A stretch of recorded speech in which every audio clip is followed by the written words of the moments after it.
Baru-baru ini pemirsa sebuah tagar kabur aja dulu viral di media sosial. Isinya sejumlah warga negara Indonesia, khususnya generasi Z, yang menceritakan pengalaman mereka bekerja di luar negeri. Apa sih yang aku pertahankan di Indonesia? Nggak ada. Dia tuh nggak melihat masa depan di Indonesia, nggak melihat masa depan yang berarti, di mana kebutuhan emosional aku terpenuhi dan kebutuhan kebutuhan lainnya terpenuhi juga. Aku nggak melihat bisa mencapai itu di Indonesia. 2019 melihat dan mencium bau-bau aneh itu tuh nggak salah gitu, dan ya bukti sekarang Indonesia kondisinya kayak gitu. Dan kalau ditanya sih mau balik apa enggak nantinya, ya kayaknya nggak balik ke Indonesia.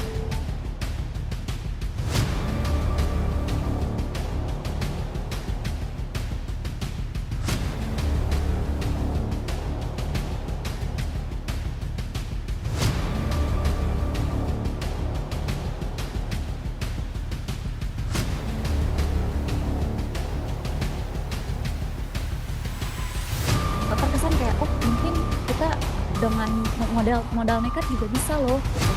Nah, tidak berpikir bahwa ternyata kalau misalkan kita terjun bebas itu juga akan berakibat pada cheap labor.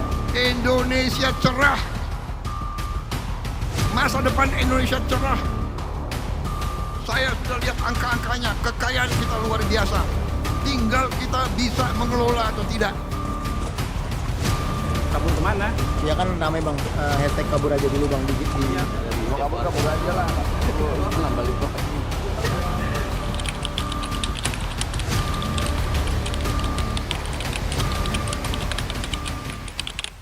Ketika kesempatan kerja dalam negeri seringkali tidak sebanding dengan usaha yang dikeluarkan, wajar jika banyak anak muda yang memilih jalannya sendiri. Upah minimum yang tidak mencukupi dan kebutuhan hidup yang terus naik membuat mereka realistis. Fenomena kabur aja dulu justru menjadi bentuk keberanian bagi mereka. Berani keluar dari zona nyaman, berani mencari peluang di luar negeri demi masa depan yang lebih baik bagi diri sendiri dan juga bangsa. Kebijakan yang terkesan trial and error oleh pemerintah membuat generasi muda merasa tidak mendapat kepastian dan perlindungan hak. Akibatnya muncul ketidakpercayaan kepada sistem, ditambah akses informasi yang luas membuat mereka melihat negara lain lebih menjadikan stabilitas, keamanan, dan peluang berkembang untuk masa depan yang lebih cemerlang. Di tengah berbagai tantangan dan keterbatasan di tanah air, banyak anak muda memilih untuk kabur ke luar negeri demi menggapai cita-cita yang lebih tinggi. Keterbatasan akan program studi, bidang keahlian, serta fasilitas riset menjadi alasan utama anak muda melanjutkan pendidikan mereka ke luar negeri. Dengan segala alasan tersebut, pilihan untuk melanjutkan pendidikan di luar negeri menjadi sebuah perjalanan penting. Bukan berarti mereka ingin meninggalkan tanah air begitu saja, melainkan mereka mencari peluang yang lebih baik untuk masa depan mereka.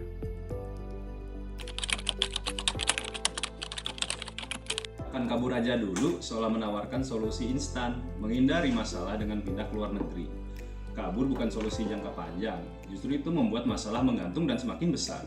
Kita perlu belajar menghadapi persoalan secara langsung, supaya bisa tumbuh lebih dewasa dan bertanggung jawab.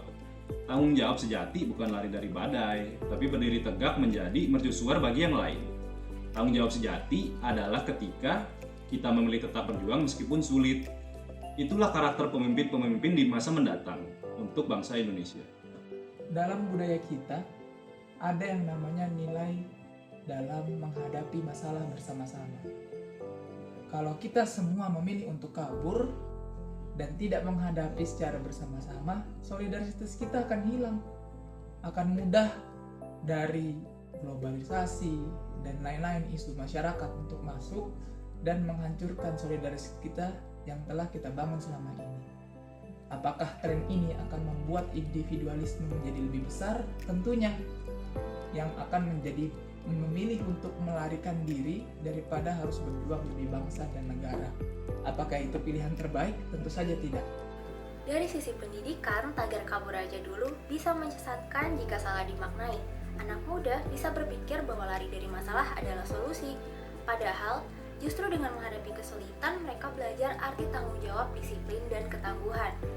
Pendidikan sejati bukan sekedar nilai akademis, tapi juga proses membentuk karakter melalui tantangan yang ada. Kalau pola pikir kabur ini terus dipelihara, setiap ada tugas atau konflik, mereka akan lebih memilih lari, bukan menyelesaikan. Akibatnya, kesempatan belajar untuk mengasah problem solving dan daya tahan mental hilang begitu saja. Oleh karena itu, menjadikan kesulitan sebagai bagian dari proses belajar lebih tepat diterapkan untuk menjadi pribadi yang lebih matang dan tangguh.